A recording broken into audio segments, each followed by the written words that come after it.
make a move and the bunny gets it. I said, put the bunny back in the box. Why couldn't you put the bunny back in the box?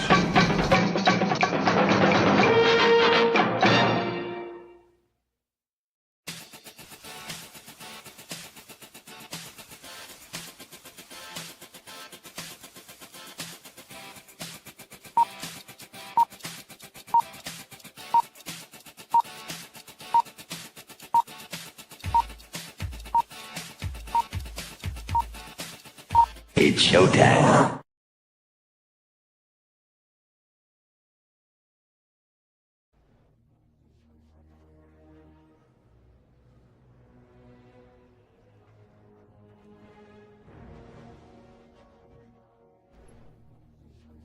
Why doesn't the hero reveal himself and tell us your true name? You do have a name. My name is Gladiator. How dare you show your back to me? Slave, you will remove your helmet and tell me your name.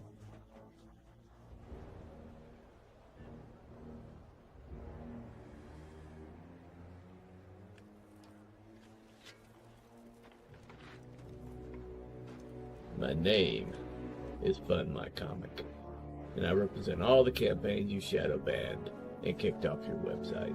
Huh? Creators that just wanted to fund, that wanted to be left alone. And we will build a website that is going to bury you all. Oh crap.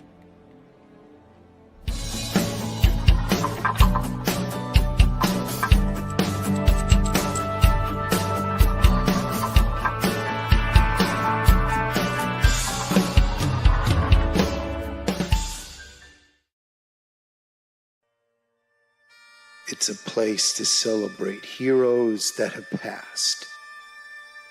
A place to remember great deeds and past battles. And the place where evil now waits to strike. Galaxy Memorial Park, Volume 2. Crowdfunding on fundmycomic.com.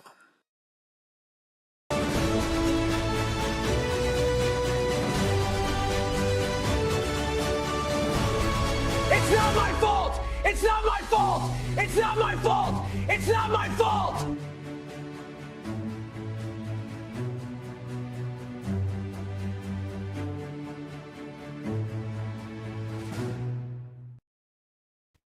Well, hey, welcome to Thursday Night Show. This is the FMC Arena. Welcome to the arena. We are about to show a new comic book off. This is the second installment of the Galaxy Memorial Park, series. Oh, got one guy. Will, hey. I think it's your fault. Well, we'll have them explain what that image is shortly. So, without further ado, and being a complete idiot, let me bring some guys on.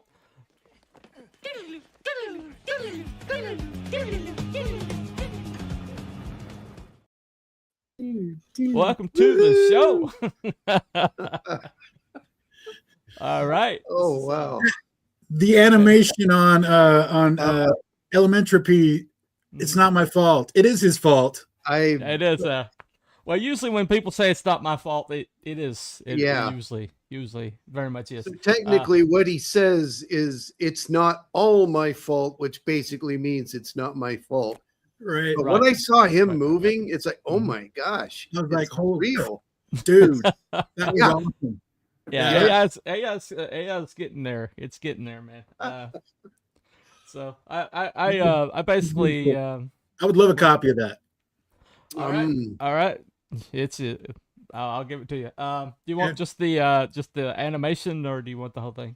The whole thing, whatever you want, man. Whatever's easy for you. Yeah. I will upload it to you, and including the thumbnail image and everything. Well, so think about AI is you can either like stick your head in the ground and like say, well, this isn't happening. I'm going to be a purist. I'm going to like let everybody else take advantage of it, and because I myself am like taking a stand here, and then you're going to get crushed. I look at it kind of like it's a wave, right? This wave is coming in, and I can either just stand under it and like look at my principles, crush, or I can surf the dang thing, and and use it as a tool and just let it be the master of it. Exactly, that's all it is. There are two things that are unavoidable right now and in the future, and AI is one, and cryptocurrency is the next. So you better learn something about them. Oh, absolutely. Hold on a second. What was in that brownie? The good stuff. You need the good stuff. That's the good stuff. Yeah. I mean, these guys were from Washington, so I'm sure there's plenty of brownies out your way. I've been known to cook brownies. Yes. Loaded and unloaded. Loaded. Or leaded, anyway. Yeah. Thank you guys for coming. This is such a very interesting comic concept because, one second. Got it. Redbeard has no principles. None. I have no principles at all. Principles are inconvenient. And so principles don't get you anywhere. You want to go. How about vice principles? Vice principles, well, they can or be just bought. vices. They can be bought. Anyway, I got those. I got the vices. Oh, okay. Here you go. There you go. Vices kind of make your life happier in a lot of ways. Let's just say if they're not the master of you, that is. Right. Yes. You can definitely go too far. My choice is I've had 3 strokes, so I deal with a lot of neuropathy pain, and my choice is either pharmaceuticals or magic brownies. So. Well, so you decided to go the more natural route. Correct. Because it is Washington State. Yeah. Yep. I got I kind of recently took on a housemate. I've got a large house here, and this guy kind of came across my path, and he was living out of his car, and he was a real good guy. And so, after a trial, it worked out, but he does like to occasionally imbibe the herb, and so the problem is the stuff stinks, and and so I got on my front porch, and I'm like, I am gonna get drug tested when I get to work if I don't. That's why you gotta make the brownies. Seriously, yeah. Seriously, come on, gummies at least, man. Yes. Come on. Of course, those gummies, the high concentration in those gummies are, you have to be very careful with those. Right. They're not regulated at all. So, yeah. Anyway, partake or fake it. Oh, okay. Gotcha. I did not inhale. I did not inhale that. Not inhale. No. Did not inhale. Yeah, yes. I think Bill had other issues besides just inhaling or not. We'll just say that.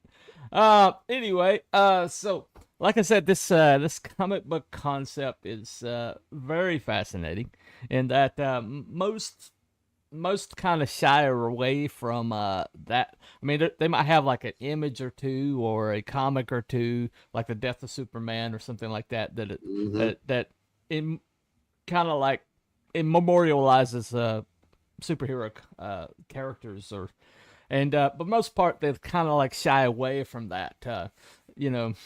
Because people are like, I want death in my comic books. I got death in my life. I don't want the comic books, which is why they keep bringing people back after they kill them off, over and over and over and over again.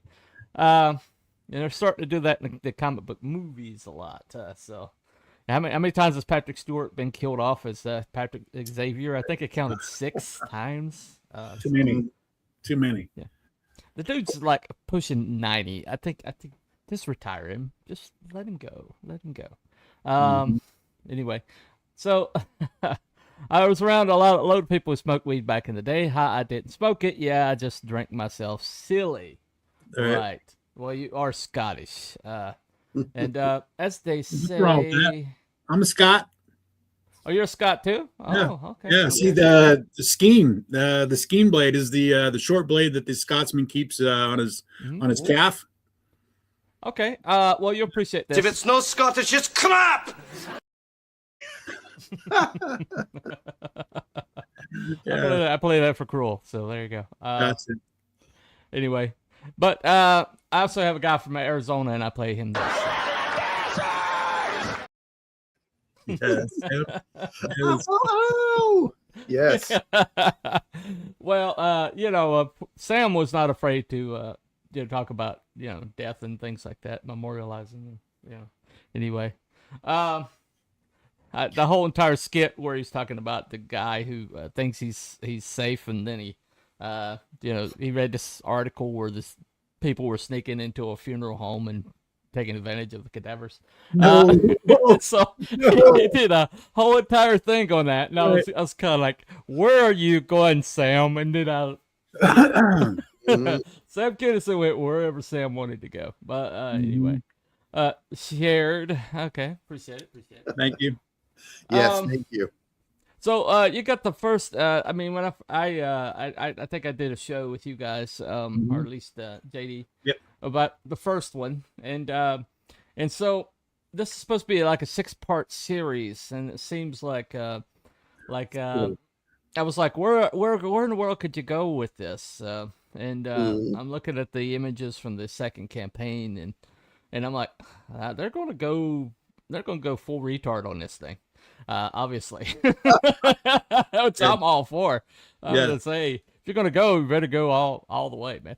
Company certainly was more risky, and funnier. Definitely, true necromantic. Yeah. Anyway. I will say that does not happen in our book. No. We have a character by the name of Necromancer, but Mancer not. So he doesn't raise girlfriends or anything like that. No. Right, He really shouldn't be raising the dead in the first place. Oh, okay. Or the forces of the universe are probably not going to be happy with him. There you go. Yeah, a little foreshadowing. It's a side effect of his power, and it's not bring them back. It's Pet Cemetery. Got you. So we're talking Winston the cat, or Gage. Churchill the cat. Churchill that's the right. cat. Sorry, that's right. I'm sorry. I forgot about it. Right. I forgot about that name. Okay, gotcha. Yeah. I remember when I read that book. That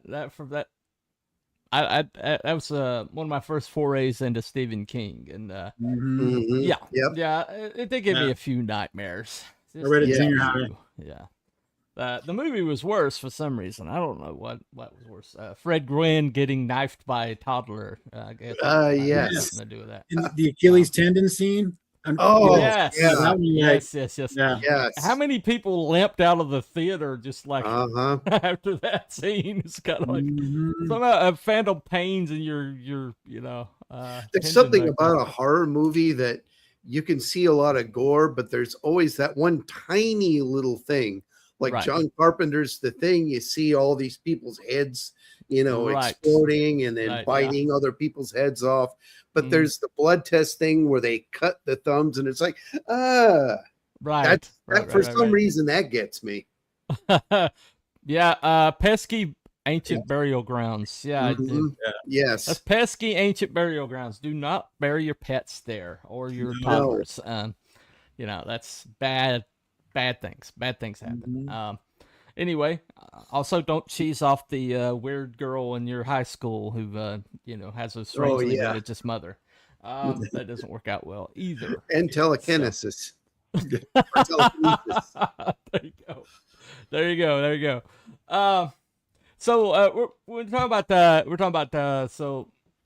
it seems like you've got the only way your book would work was with a lot of flashbacks, and so to do that you would have to do a ton of world building. Because your book is one of the hardest things to pull off, was an in media res story. In where you're bringing people into the middle of something that's had backstory, and it's got things that are like projected for the future. Mhm. So you're pretty much you have to like do a balancing act writing wise, which I'm very respectful of anybody that pulls this off. But you have to do a you kind of like the first trilogy of Star Wars was an in media res story. Mhm. In other words, you had that prequel story already written, which we saw later. Mhm. But you also had what you thought was going to happen in the future, and this was like supposed to be the middle story Yeah. of that. Right. Yes. Of course, Kathleen Kennedy threw that out, so we'll never know. Right. You know, one of the many reasons why she should burn in hell for all eternity. Maybe But some. you know, Well, anyway, one of the many reasons. But yeah, anyway, nothing but love for KK. Yeah, Uh, I can still remember that feeling of sitting in the theater opening day for Phantom Menace, thinking Uh-huh. that this day was never, ever in my lifetime was ever going to happen. And all of a Right. sudden, I'm sitting there for Phantom Menace. Whatever it was after that, it's still that Yeah. feeling of, bam, I can't believe I'm fucking here. All right, Mhm. right. Yeah. Yep. Yep. Yeah. I to be honest, I was live for all for the first trilogy, but I never saw them in theaters. My Oh, parents yes, were like yes. very conservative, and so we didn't go see those things. I get it. I Yep, remember I get everybody was talking about Wrath of Khan, and I was like, man, I'd love to go see that, and I was invited Yes. to go, and my parents were like, no. And then later on, I watched it, and I was like, I could have saw Khan on the big screen. Come on, man. Yes. But you know, it's funny. Gen X, man, we kind of like lived through some of the greatest pop culture in history. Yes. Yes. From the 70s and 80s into the 90s. Oh yeah. Oh yeah. Oh yeah. I was kind of in a similar situation where, I grew up in a very conservative household. My dad's rule was, why spend money to go see a first run movie in the theater when you can see it for free on network television with all of the sex, the nudity, and especially the bad language edited out. So it's like, if I want to see a first run movie, I have to wait until I have my driver's license, which I did. As soon as I got that driver's license, I'm 1985. I'm watching Fright Night. I'm watching Pale Rider. I'm watching Mad Max Beyond Thunderdome. So I get you, T-Bunny. I do. Yep. Hell Rider, what a movie. Yeah, I love that. I still maintain to this day that was a horror movie. It could be, yeah. Oh, High Plains Drifter. That definitely. I think it's the same guy. I think you can make a comment that that's the same guy. But I'm not here to debate that. But speaking of people who may or may not be alive or dead, your book seems to have a few characters that seem to turn up that in the stuff that I'm looking at who basically are supposed to be dead but are not, and so you got like people who are like, oh, this is they've got a statue in here, and then it's like, wait a second, you only get that statue after you're dead, and so that seems to be part of the whole entire mystery surrounding your story, which is pretty much, I don't know, it's like if Arlington had a dark side or something. Correct. Would you agree with that? Yes. How do we know that it doesn't? True. Very true. Yes. Very true. Yeah. I miss video rentals as well. Oh, yes. Yep. Oh man. Yeah, it's funny. In the early days of video rentals, they didn't have they didn't have the ratings on them, and so there was a few things that kind of like we watched on VHS that we probably shouldn't have watched on VHS. Yeah. Faces of Death. Faces of There Death. Oh, yeah. Faces right of there. Death. Yeah. Wow. Of Death. Yeah. That's dark. It was totally dark. It was not prepared for it. It was like real life footage of like people dying. Who brought that in and said, "Hey kids, let's watch this"? And the worst part was we ordered pizza. Like you start watching. Oh it, no! You eat pizza. You're like, I don't want the pizza no more. Like this isn't fake. This is real footage. Yeah. I imagine that would probably Yeah. hurt an appetite It was, somewhat. you know, yeah. Yeah. Anyway, so what's your Bible look like for this series? Because I mean, Yes. it's got to be massive. Yes. Over 100 characters. Yeah. Yes. With names, backstories. When we were putting this together, JD would come over and we literally just sat down one visit and went through the dictionary, just page by page, you know, and just to come up with names and stuff. Oh, wow. Yeah. Wikipedia, just to make sure this character we came up with has not been taken. This character has not been taken. And Right. Because there's yeah, I'm a subscriber to the philosophy that it's easier to ask forgiveness than permission. Right. Yep. If somebody comes up to me, it's like, oh, this character's named after this. I'm like, okay, change it now. Yeah. Like I had a character named Brickhouse Brown, and then I think what was his name? I can't recall who is off the top of my head, but he's like, I've got a character named Brickhouse, and he sent me the comic, and I was like, okay, well, all right, I'll change the name. Of course, my guy turned into Dominion, which is even cooler. It's okay, yep. So. But it's Dominic Minion, so it's yes, Minion. Dom Minion. Yeah, so. Well, Levi and I had a character as part of a science-based super team, and his name was Comet Boy. And then a friend of mine said, you realize that there's a Comet Boy in Superboy and the Legion of Superheroes. Right. Yeah.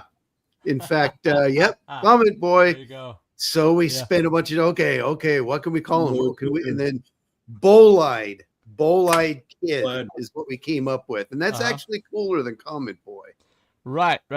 Well, you know, that's the thing about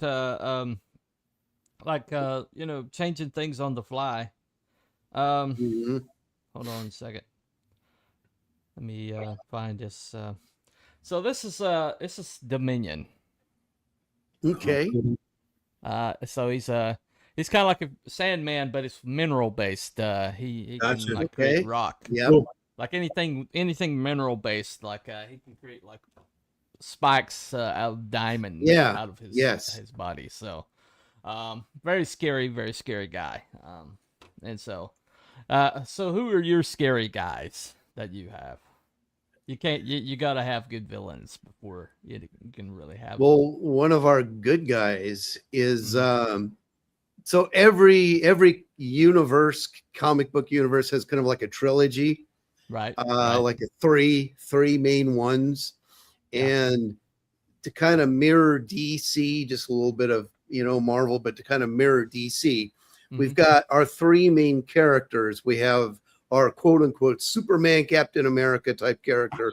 That's U.S. Arrow, who's like half Navajo, half Caucasian, but he's all red, white, and blue.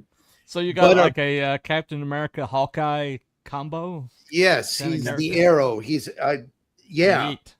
And then that's our Boy Scout, our symbol of like mercy and salvation. Like a Superman. Our type. Dark, our dark guy, our Batman shadow kind of guy. He is called the Drifter, and we were talking about High Plains Drifter and and Pale Rider. This guy is basically Clint Eastwood is the High Plains Drifter. He's that guy. There you go. That's the Drifter. He's a guy that's been walking the earth for over 100 years, for like over a century, and he's your typical Logan Wolverine type, where you can blow him up and burn him and electrocute him, and he keeps coming back because he's cursed to walk the earth because he murdered somebody. That's his. So it's like he's got the mark of Cain on him, the first murderer. So no matter what you do to him, he still comes back. But he can't kill anybody, or he won't kill anybody. And of course, but anyway, That's our second. That's our quote unquote Batman. And then our third is Silverbug, a lady. The closest thing to think about her is like sort of like a female Spider-Man, but not quite. Not quite. Yeah. She's a little bit I've different. seen her at your FMC promote. Picture. Yeah. No, quite lovely. Going to the cover, talking about the villains though. The cover of Volume 2, that is not all my fault. That is Elementropy. I don't know. Okay. You can see him right there in the center of the group right there. Yeah. And it's your typical betrayal type story, former hero turns on his team. So Elementropy, that's pretty clever. See if I can suss this out. So he's concerned with elements, but he's also concerned with the slowing down of all things somehow. Entropy is this. Yeah, entropy being the second law of thermodynamics, meaning if you don't put energy into a system, it will eventually grind. It's going to fall apart. Exactly, and that's his thing. He's like chaos. I'm not just causes things to fall apart, right? And if that guy goes bad, if that guy goes bad, so some really bad things are going to happen. Yeah. Well, I know that there's a character in like Marvel. He kind of has elements. I can't remember his name though. Havoc. Havoc. As far as like chaos powers in Marvel, you have like the Black Cat. She has the bad luck powers. That's right. Yep. Okay. Well, I mean, this guy I was talking about. He's like he's up there. Like constituent elements. He's Element Man or something like that. I can't remember the name of him, but he had to do with like almost godlike powers because he could break down like things to constituent elements. Right. But he's like real scary character. He's like one of those like Graviton shouldn't be a minor character. The dude handles gravity, and yet he's a Spider-Man villain. That's be like one of the big bads, When he showed up for the West Coast Avengers miniseries way back in the day, scared the hell out of me. I'm like, he's going to kill this entire group. Well, my character Ironside's actually he controls gravity, but it was his personal gravity. He had like a personalized gravity field, and so when he lifted things, it wasn't that he was super strong, but he could lower the gravity effect on things, and so he could pick things up without leverage, basically, if he wanted to. But when he got like ambushed and they turned his arm into his eye into crystal, he developed the ability to project that gravity field, and so and also and so it's kind of expanded his powers somewhat. But now it's funny, he's more powerful than he ever has been, but now he's mortal and he's aging, and so it's kind of like that's one thing I love about I really hate it when people don't allow characters to mature, to transform, to evolve.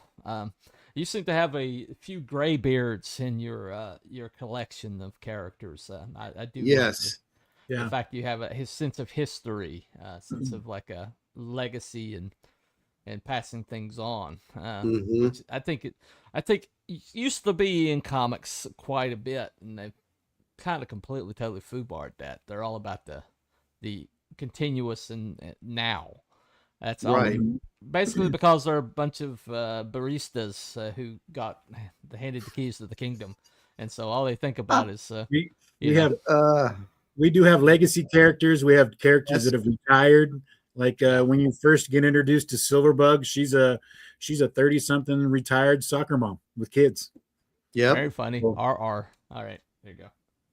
Give Crew his little thing. Anyway, so Silverbug's retired. Yeah. Okay. Yeah. Is she a soccer mom?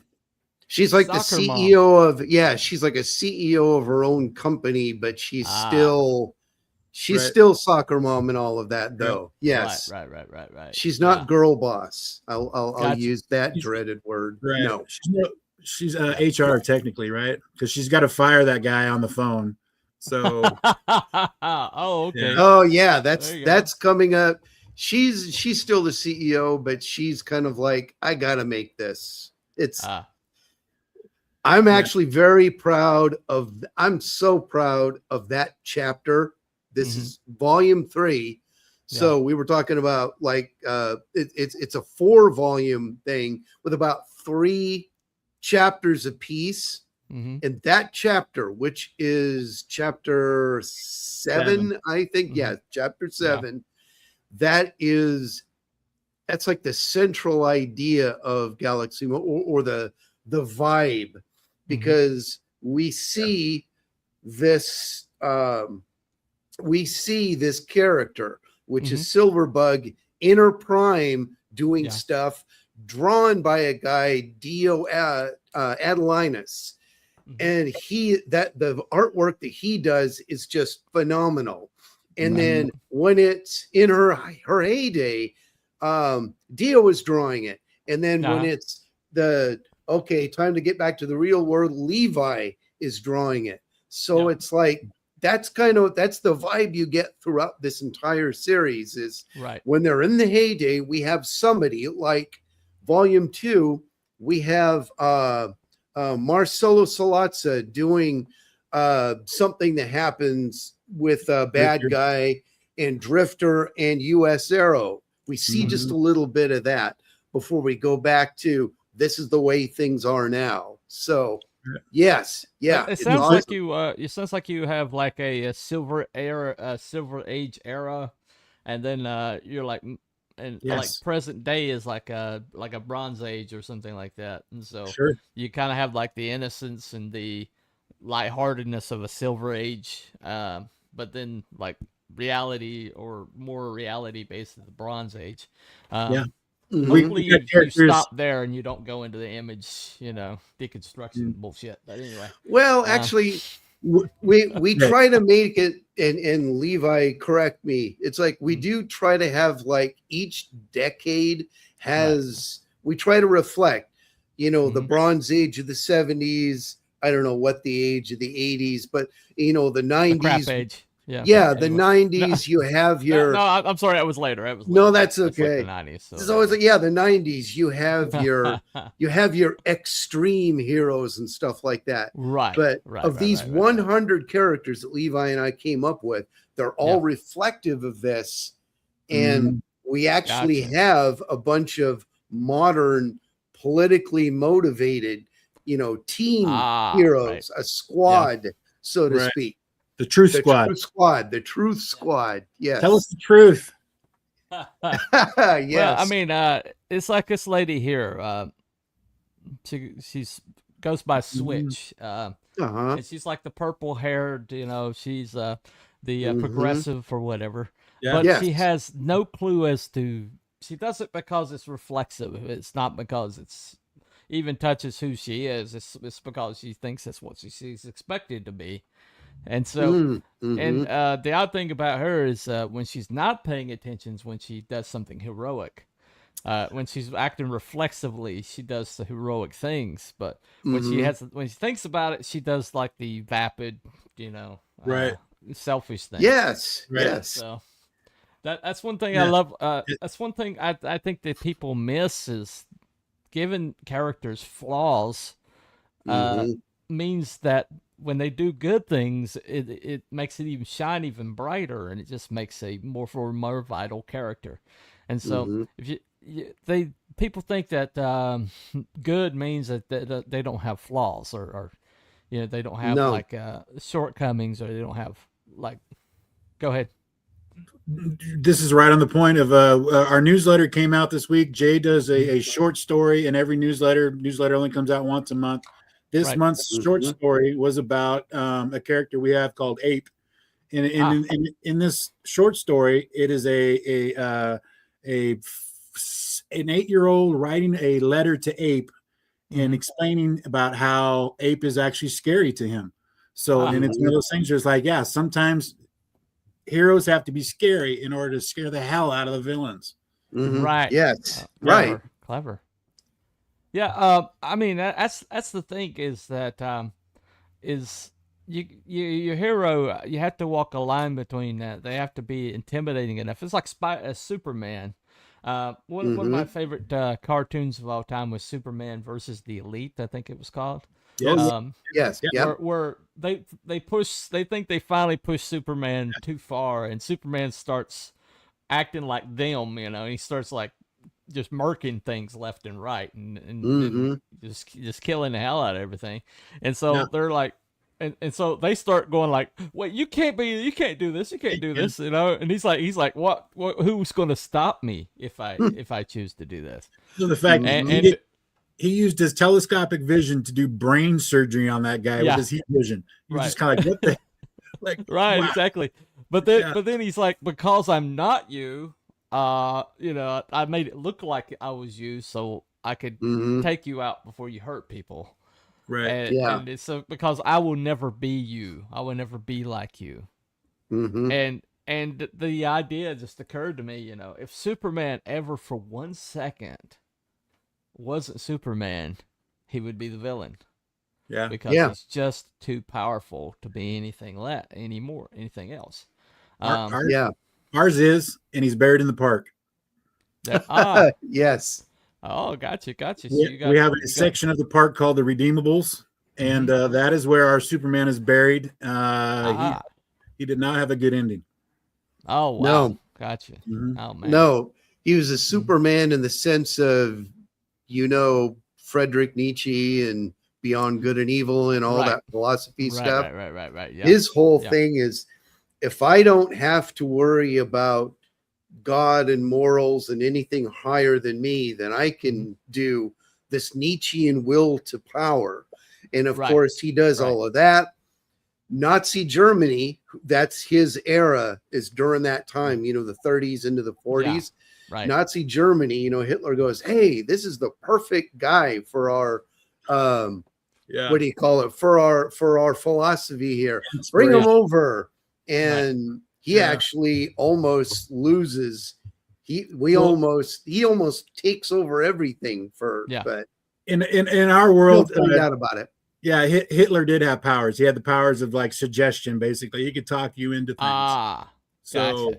Which is kind of what he had, which in real makes life. sense because that dude, he swayed a lot of people. And he is not an impressive human, and so it's like, how the heck did that? No, he was just a little tubby dude. This little tubby Jewish-looking guy get everybody to assassinate or kill Jewish people. Yes. And then everybody's like, blonde hair, blue eyed is like the ultimate human, and then you're looking at him, it's like, you were like the opposite of that, Exactly. Yes. And then nobody just asked that question, Yes. What one of my favorite stories of World War II is the fact that they broke the Enigma code because he was such a egomaniac. Everybody had to say Heil Hitler at the end of every broadcast. And so once they figured that out, they were able to we immediately have those characters, and they were able to break the rest of the code. Because it was arrogance, because forced everybody to say Heil Hitler. They're like, wait a second, we already have part. We can already eliminate HEI, and all that. And so that's how they started breaking the Enigma code. It's when they finally figured out. It's like, well, when they say they have to say Heil Hitler at the end of every broadcast, and so we automatically have those letters already broken. And then they were able to determine the rest of it because you have E and you have I, and so it was that's how they broke the Enigma code, because Hitler was such an egomaniac. What's that? Can I buy a T? Can I buy an R? Exactly. They're doing that though. Spin the wheel every day, But see, that's kind of throughout history. Right. Evil always oversteps. It goes just so far. Then all of a sudden, it just can't help itself. It goes too far, and then all of a sudden, you get a giant backlash, or they make a fatal mistake. With the Enigma code. That to kind of go back to to Nazi Germany and all of that. Some people say it was one of the things that Hitler did to lose the war is he took all of this stuff. He was fighting a 2 or 3 front war, and he took all of these resources and he poured it into trying to exterminate Jewish people. So and it's like, it doesn't make any sense for you to do that. But that's what evil does. Evil is irrational. At the same time, the Jewish Germans were actually but most of the banking system in Germany. And so because he was such a racist idiot, they would have backed him. They would have helped him with the war if he hadn't been a racist idiot. And so it's like we might be speaking German today if he wasn't racist, because they were the banking system. They were the entrepreneurs. They were like they built the economy of Germany. And so what eventually killed Germany in war effort was the grinding to a halt of the economy. And because he sees the means of production with the whole socialism thing, Nazi Socialist Party, it was left wing, it was communist ideology. Which is hilarious when they're all, this right wing is like what Nazi? No, that's not right wing, guys. Anyway. Which I just got demonetized, but I don't care anyway. Did you just get clock here? Yeah. Oh, okay.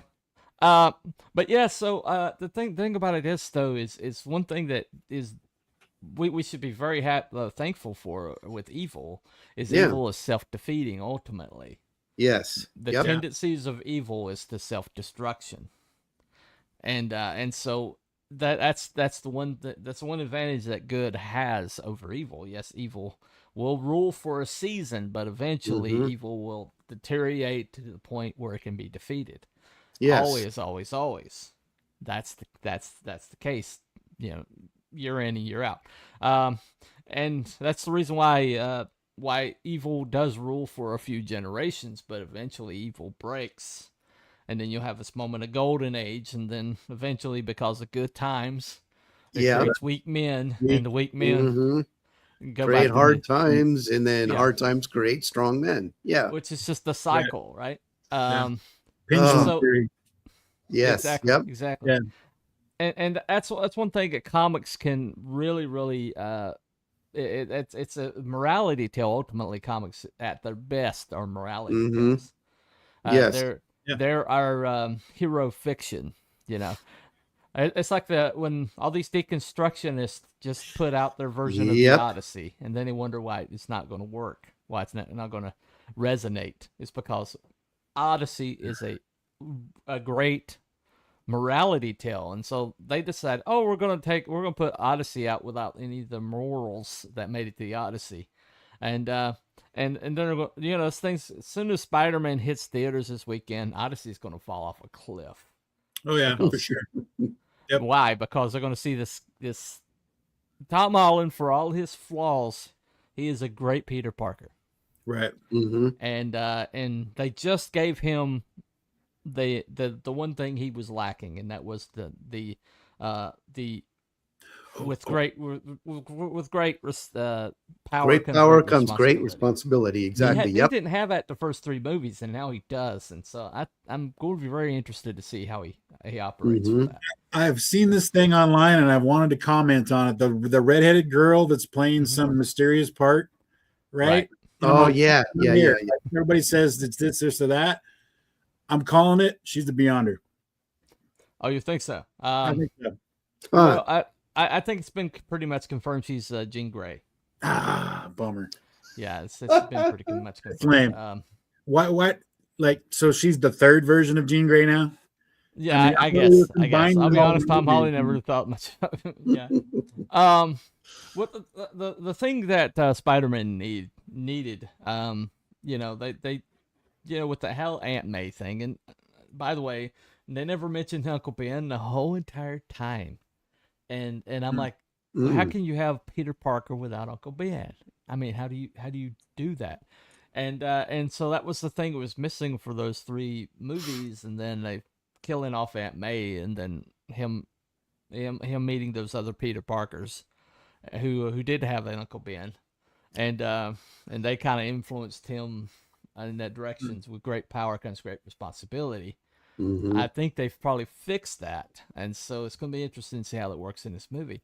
But ultimately, comics are a morality tale, and Yeah. when they operate at their ultimate, and it's one of the reasons why they destroyed comics first. It's because comics are our hero fiction, and who does hero fiction primarily help? Young boys. Yes. Yep. And ultimately, that's why comics has been so transcendent. It's because how many like NBA stars or successful black men in business will have a Superman tattoo or Batman or Punisher somewhere. Yeah. Right? Yes. And it's because when there's a fatherless society, young men have to find that. They have to find those role models somewhere. Mhm. Right now, the young black men are finally getting in hip hop, and what's happening to that society? They're becoming all thugs. Just like what hip hop taught them to be. Yeah. Now, imagine a society, and the reason why what kept the lid on that for a long time was a lot of these young men, these young black men, found comics, and comics kind of taught them, to stand up and be, and be responsible for other people and protect those that are weaker. Yeah, like Shaq and his fascination with Superman. And it actually, didn't he like go into law enforcement for a little while? He was a sheriff somewhere, or I think he was like honorary. Yeah. But no, he even was Steel, even though that movie really wasn't good. Right, but right. no, that's exactly right. Boys, that's one of the things in this month's newsletter talking about this kid, and he's looking up to our hero called Ape, which is like short for Advanced Primate Engineering, and his family is he like saved a gorilla by if this. Gorilla Grodd was good or something like that? Yeah, he's basically like if Mighty Joe Young had the mentality of this streetwise smart aleck criminal, but yet he's reformed. But he's basically right. Yeah, he's an ape the size of a moving van.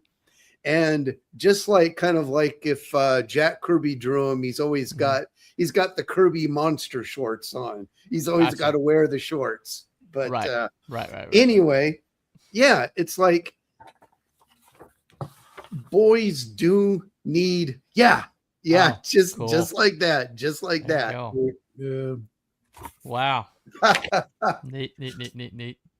I mean, all kids need somebody to look up to, but boys especially, and especially now, somebody to I'm going to try not to be political here because I have to mention somebody in the current administration. Marco Rubio did this big long speech, and one of the things that he was talking about was like trying to take down our stories of heroes that boys can look up to, that men can look up to, and try to imitate. And I heard that, and then it's like, oh yeah. And Levi and I have been talking about this for a while about Watchmen and all of that. I don't want to go on an anti-Watchmen or anti-80s crusade because they have their place. Feel free. But you're perfectly okay to do that. And but downstream, ever since then, it's like superheroes. They're not good. They're not bad. Villains aren't bad. They might be good, but et cetera. And it's like, there's no one to look up to. And it's all about sexual dysfunction and psychopathy. See this guy right here. This guy right here, he came, he was birthed from Captain America saying Hail Hydra. That's yeah, yes. I had another character that had similar look, but he never really came into focus. But when Captain America said Hell Hydra, I was like, okay, I know exactly who this guy is now. And Colonel Ironsides was created out of that, and he is like Colonel Ironsides, like his origins go all the way back to the Revolutionary War. He was brought into this country as an Irish manservant, basically slave. Yeah. And upon his basically his master, who was a printer, ran a printing press, was printing pamphlets of Thomas Paine in the middle of night, and the British found out about it, and they beat him to death in the street in front of him. But upon his death, he bequeathed all his earthly goods to this young man who he'd basically been raising. And so he became a staunch patriot, and he became like part of the Revolutionary War. And then he got his powers in the midst of that, and it kind of gave him an immortality. And so he's been basically a branch of the government. They basically wrote him into the Bill of Rights as a person who's overpowered people. And so he was like only some branch of the government for years and years and years. And then he got ambushed. They created an amendment that took his powers away and created a federal agency to do that, and then made pretty much all powered people indentured servants. And so this whole entire thing is about, you know, they convinced him that he was still protecting his country by using his intelligence to do intelligence evaluation, and they kind of like, meanwhile they were erasing him from history like bit by bit, to where school children don't even see him in their school books anymore. And he was like massive part of the government for over 200 years, and now nobody knows who he is, and now he's back. They tried to kill him, but meanwhile they basically released him to fight his own war. And so this whole entire thing's about this man who remembers what America was at its founding, trying to, basically create this movement back to what things are supposed to be. And it's speaking to like the freedom of choice, the freedom of if your fellow man is not free, then you're not free. And even if it doesn't apply to you, if anybody else's freedoms are restricted, then your freedoms are ultimately restricted. Yes. And so it's speaking to that. But that's kind of one of the overarching themes of community service. So what is the overarching theme of Galaxy Memorial? Go ahead, Levi. Well, not on that question. Can we get back to it in a minute? I was going to say Cruel. I read the same books growing up. Transformers issue, G.I. Joe issue 27 was a big influence on me. And I was going to say, going back to the young man thing, like young men need things to look up to and stuff like that. We pretty much covered that in chapter 1 here. It's Grandpa. Grandpa's taking his two kids to the park, two grandkids to the park. And he's basically teaching them, like, look at this hero here. I used to work with him, and this is how great he was. And this is, and we go into this flashback story and stuff like that. The second thing I wanted to mention about that in particular, our ash can, even if you just wanted to get a free taste of Galaxy Memorial Park, I put the link for the. I posted it in the chat. Sweet, awesome, good. You can go there and you get the first 16 pages of the ash can, or you get the ash can, and it's basically, like I said, free. It gives you it's exactly what we're talking about here as far as like young men to look up to stuff. And going back to the question now, what was the question? What are like big themes in Galaxy Memorial Park? Overarching themes, yes. Overarching themes. That's the link, by the way.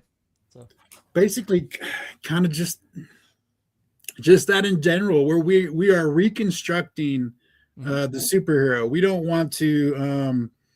We want to give characters that you can look up to, characters that you want to know about, characters that you just do the right thing, even when it might be tough. So, yeah. Well, It's I read the Ashcan and the fact that they're out with their grandpa, and their mother's not entirely happy about that. Yeah, and, it's like take care of them, and then suddenly one of them disappears, and so it's like yes, that was the end of the Ashcan. So I haven't read the comic. I thought that I backed it. I don't think I did, but I went ahead and rebacked it. So there. Thank you so much. There are several little we talk about all the time we've put into this story. This is onions here, where it's kind of like we'll give you a backstory on the daughter-in-law. So he takes the kids to the park. He's not supposed to. Well, it's his daughter-in-law and it's his grandkids. Well, where's his son? Right. That's the issue. His son has passed. So his son is a legacy character who has passed, and his daughter-in-law does not want the grandkids to continue into the family thing. Yeah. Yep. So, I believe they already have powers showing up, and so she's kind of like, oh hell no, I can't lose them too, or whatever. The second part of it is part of that onion again is Galaxy Memorial Park comes with what we call the Watchmen protocols, where if Peter Parker died, he would want Mary Jane to visit his grave and not be attacked by the villains. Right? So no evil shall occur inside the park. Well, if that kid went missing, that's kind of your first indication that something is wrong with the Watchmen protocols. And it's kind of like it's supposed to be a neutral ground or so common ground. Common grounds. Yep. Yeah. Yes. So this, which is the problem with evil, is that if you don't have morality, how in the world can you enforce a common ground? I think that's one thing. That's why people are like surprised, and we did a ceasefire with Iran, and why in the world are they launching rockets? Because they're evil. They're evil. They're evil. Yes. You can't. The only thing you can do with evil is wipe it the frig out. Yeah. Because it will always be evil. It will always stab you in the back, and there is no reasoning with it. There is no compromising with it, because it's evil. And I don't think people understand that evil is bad. Okay? Evil can never be good. Evil can never do good. Evil can never be uncorrupted. Evil is evil. And so and that's one thing we've lost out of the society, is like, when something's evil, it's bad. In other words, there's no compromising with it. There's no, playing patty cake with it. There's no like we're gonna send you to counseling and help you with these problems that you have, that eventually you're gonna be redeemed to society. And nope, lock it the hell up. Okay? Yeah. Put it away from people. Evil is evil. Evil will never be good. Okay? And that's one thing we've kind of lost out of society. So, we can compromise with evil. We can cuddle evil. And evil just needs a hug. If you hug evil, it will stab you. No. We need to make evil cool, so that way you think evil is cool. Yeah, what Watchmen did, which is what freaking Watchmen did, right? Hang on, you're suggesting that evil is evil. Yes, we are. And so this isn't one of the main overarching ideas, right? But it's a side effect that I think Levi and I are hoping that this will do. We're hoping that. So what's been going on in Western civilization, and I hope I'm not Western. He just said Western civilization. I'm tuning out. Hopefully that's not happening here. But in Western civilization, there was something called the deconstructionists, and it's usually a bunch of guys, academics from France in the 1960s. They Sartre. Yeah. Jean-Paul Sartre. But the biggest ones was a guy by the name of Jacques Derrida, and he came up with something called deconstruction. And it was, and all of these guys were literary critics. That just shows you how messed up, just how boring and messed up these guys are. But it's like this guy, Jean-Paul Sartre, his thing was, we need to deconstruct everything. That way we can reconstruct it again. And so it's like good, the ideas of good, we need to deconstruct it. The ideas of society, we need to deconstruct it. And things like Watchmen deconstruct it. And again, I don't want to get on a big anti-Watchmen, but because there were lots of different, there were lots of different comics that tried to deconstruct. In fact, but the problem is like people are still deconstructing now, but we want to do what a lot of people are trying to do outside of comics. We want to reconstruct the idea it's like Rorschach, the reason why people and Alan Moore's still to this day flabbergasted to people like Rorschach. But the reason why people love Rorschach is because Rorschach is like, this is evil. I'm not going to compromise with this, even if it kills me. And I will, in the face of Armageddon, I will not compromise. And people are like, that's the dude. That is absolutely the dude right there. Yeah. Yeah. I think that's the Alan one Moore meant for ridicule, but everybody's kind of like, that's the guy. What was you saying, Levi? What were you saying? That was the one mistake that Alan Moore made. He like, as far as like destroying these guys, he made Rorschach to be Rorschach. They're kind of like, well, you were supposed to be making fun of us, but you didn't, and you created this Rorschach thing that we all looked up to because he did exactly that. So going down to the cruels, I do like villains with depth and that are complex, but sometimes you have to have bad guys that are just bad. That's so Elementary would be our complex character, and it is all his fault, and he causes the destruction of the park. He's been in a medically induced coma for the last 10 years from the government, but it's the two individuals that wake him up, and that are just bad guys. Why are they doing it? Because they're flat out bad. They're just evil. Right. And they want to cause. That's the one thing that I liked about the new He-Man movie is he tries to compromise with Skeletor. He tries to do the HR thing. It's like, well, let's talk about this, and Skeletor's like, I'm not going to talk about this. I'm evil. I'm like, why is this complicated to you? Why are we talking here? I'm a bad guy. This is what I do. And I was like, that is perfect. You have to pull it out of a whole bunch of crap that's in that movie, but that's like one perfect moment in that whole entire movie. Is Skeletor's like, I got skeleton for a face. Well, I'm not going to be talking. We're not going to have a discussion here, right? About feelings. Look at me. I'm clearly the bad guy here. And our bad guys, you are introduced to them very briefly in Volume 1, but you get to see a little bit more of them and what it is that they're up to. Right. So we have actual villains, not like Levi was saying.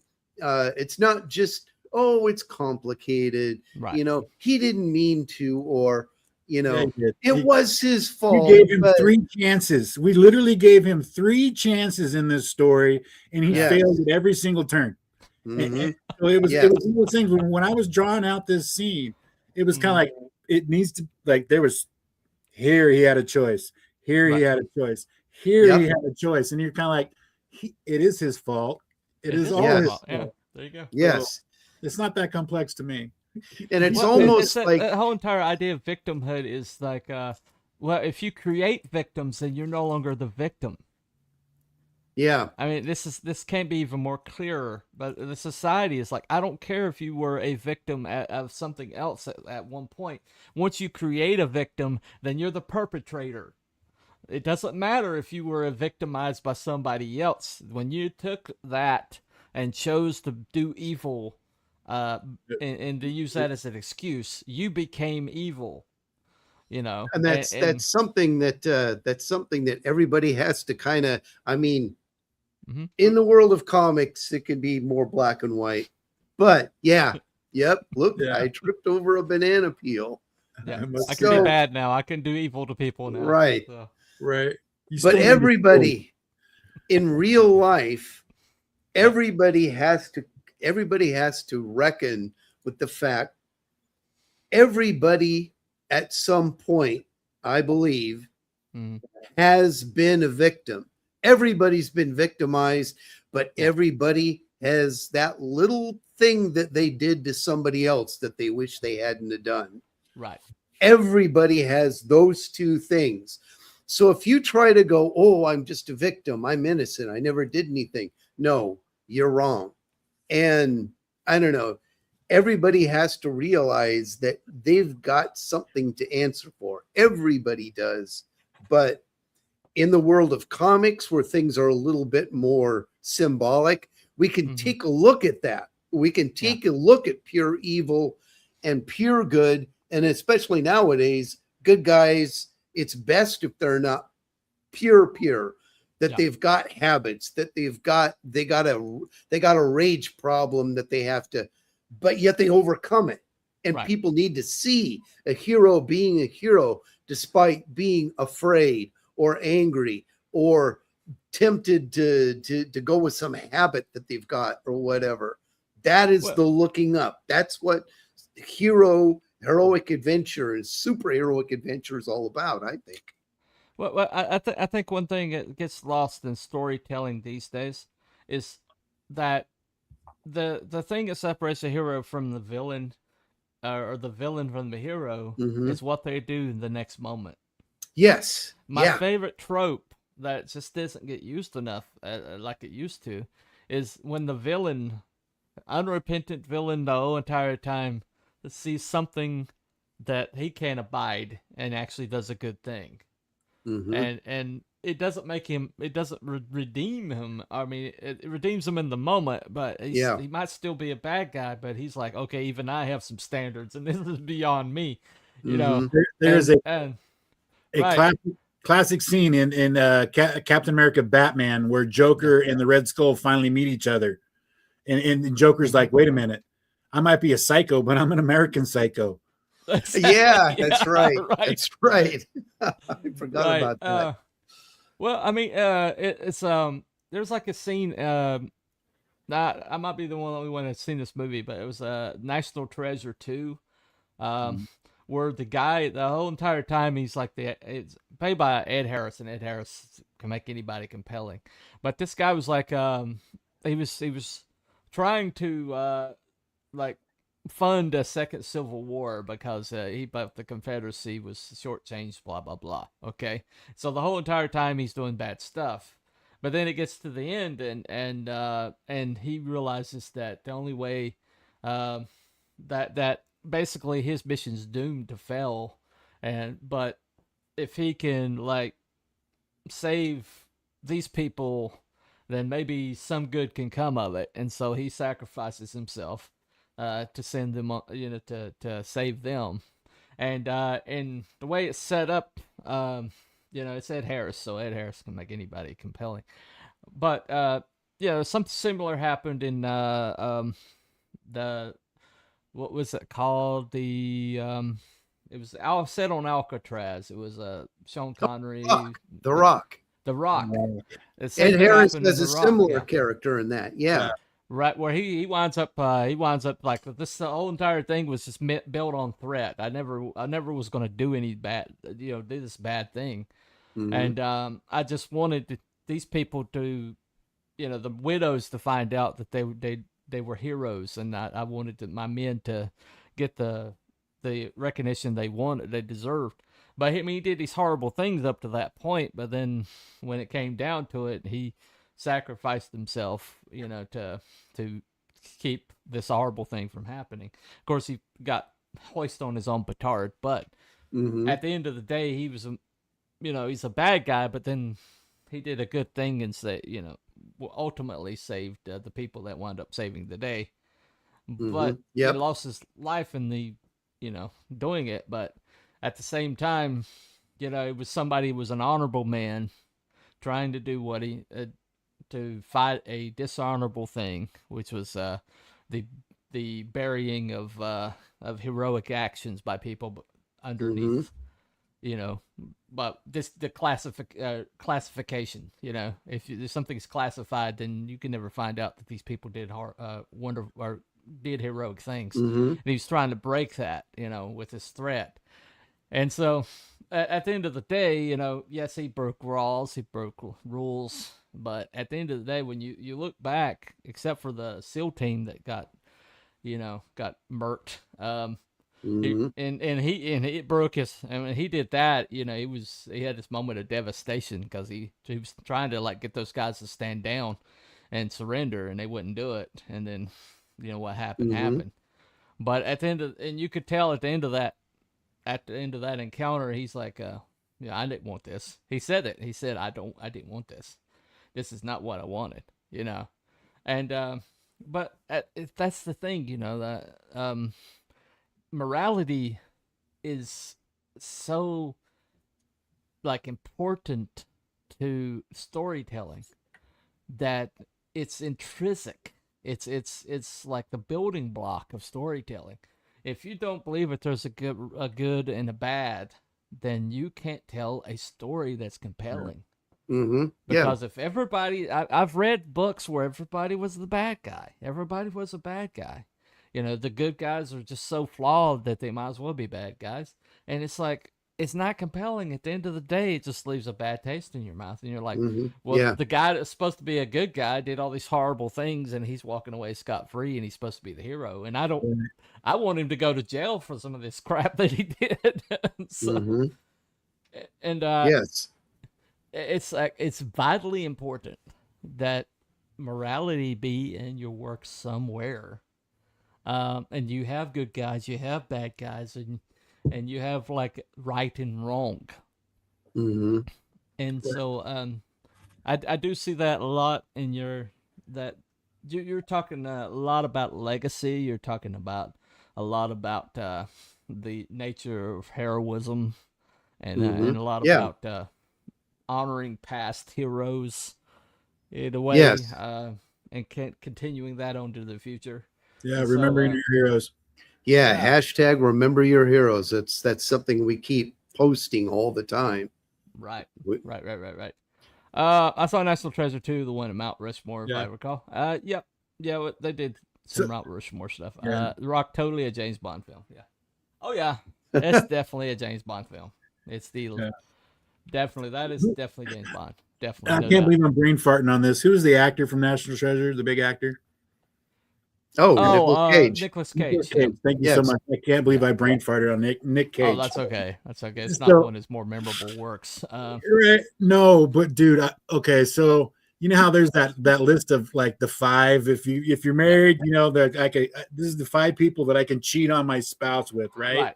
Right. Yeah. Number 1 on my wife's list is Nick Cage. What are you gonna do? Literally have seen every single Nick Cage movie. The only time it panned out for me was Ghost Rider, right? So it's kind of like The Rock. Yeah, seen it. Yeah, National Treasure 1 and 2, seen it. Yeah. There you go. What was the Pig Man? What was the one where the have you seen that one? The pig. Yes, seen it. Okay, right. Really, Mandy. That's a little. Did odd. she see Mandy? Wow! Is that the horror one? That's the horror one with the gang and the. I haven't seen it yet. No, won't see it. He's been in some weird. That's pretty extreme. Yeah, and if it wasn't weird before he got it there, he got weird after he got there. Yes. Yeah. She would count me for Nick Cage. Well, Okay, I could see it though. I mean, come on. It's Nick I Cage. can remind her. Nick Cage also likes comic books, so either way, she. There you Yes. go, big comic book guy. That's where he got the name That Cage Spider from. Noir. I Luke wasn't able Cage. to watch it all the way, but I've been told it's really, really good. I watched one episode, I think, but I wasn't able to watch much of it. Are you talking about Spider Noir or Spider Noir? Yeah. Yeah, we haven't. Yeah, we're not really big on all the new stuff. We will eventually get there. Yeah. Yeah. Well, I'm told. I mean, I watched it enough to think that. Yeah, I think it's going. I think it's pretty good. It's definitely a different take on the Spider-Man universe, but I think it's worth your time. But you know, it's like how many husbands are like, you know, Keanu Reeves. Okay, all right, Yeah. fair enough. All right, there you go. Right. Anyway, No, dude, Nick Cage beats out Brad Pitt on her list. Like, oh really? Like, come on, wow. like, okay, all right. Okay, well, okay, all right, no big deal. There you go. I mean, imagine living during the age of Steve McQueen. I mean, come on. Right. What are you gonna do? Right. So, Yeah. Okay, all right, I get it. I mean, I would probably cheat on him with you. I mean, either way. Right. Anyway. All right. So just kidding. Well, all right, guys. Thank you for coming. This is Galaxy Memorial Park Volume 2. Yep. Volume 1 is available. If you, like me, need to catch up. I thought I backed it. I was sure I backed it, but I did not. So, either that or it's somewhere around here, and I have yet. I forgot that I have it. Either way, I'm going to back it again. That's awesome. Thank you. So there's 6 of these. So you. Yep. Four. Four of them. Four of them. We're on number 2. 2 more to go. Right. Gotcha. And Gotcha. I'm finishing up the artwork on 3 right now. I have about 20 pages of book There 3 you go. left. And these books are graphic novels. They are 72 pages each. Yes. There Yep. you go. All right. So that's a lot of awesomeness for the price. Thank you guys for coming on FMC Arena. Thanks for entering the arena. And I think one thing about these shows is I like to talk about the themes, and I like to talk about the culture of the comic and where things come from. Right. And you guys have been a hoot to have on. You're deep thinkers. You as and, well. Got a great sense of humor, and so you live in Washington, so I guess you have to have a sense of humor right now. Almost Idaho, man. We are almost Idaho. Almost Idaho. Okay. Almost Idaho Idaho, adjacent. yes. All right. Well, we'll give you that. We'll give you Yes. that. Close enough to drive for gas. 10 minutes to the state line. Yes, that's exactly right. Yeah. Well, Exactly actually, right. You got it I right. wish I was closer because South Carolina doesn't have a gas tax, and so if I was closer to South Carolina, I'd be popping right over there. But it is literally a $1 more in Washington State for gas than it is in Idaho. Yeah. There you go. Yeah. I think it's very amusing to see the communist mayor of Seattle wonder why everybody's fleeing. It's like I don't get it. She's never had a job in her whole entire life, and they put her in charge of a city. Mail-in ballots since 2008. You want to know what happened with mail-in ballots to a country or to a state? Look at Washington State. Haven't voted in a person since 2008. Have not 2004. Haven't voted in a person. We voted. Well, that's how you get a female Mondani, I guess. Yeah, that's how you end up with socialists running half the state. And the other half is like, Idaho's looking really good. Maybe we can secede, get over. Yep. So who knows? Greater Idaho is a thing. Greater Idaho is a good thing. So anyway, hopefully you get there. All right. Anyway, thank you all for coming, and thank you. Out there, the link is in the chat. Also, this right here is the link. It's also the link is in chat for the ash can, but this is the address of the ash can. If you want to preview, type it all out. It's right there. That's it's free online. Free online. But anyway, thank you, gentlemen, for coming and hanging out in the arena with me. And we will see you all next Thursday night. Looks like right now I'm going to get the Argonite guys on. Oh, nice. Very cool. So that's anybody that's on FMC, if you have a campaign on past, present, or future that you want to talk about on in the arena, we are available. Just hit me up or hit up FMC on X, and we will get you in. We will get you booked. Anyway, you all have a very good night, and we'll see you next time. See you later. Bye, Thank you. Oh, hold on 1 second. I hit the wrong button. I'm real good at this, so I'm an expert. So there you go. All right. No. All right. Once again, have a good night.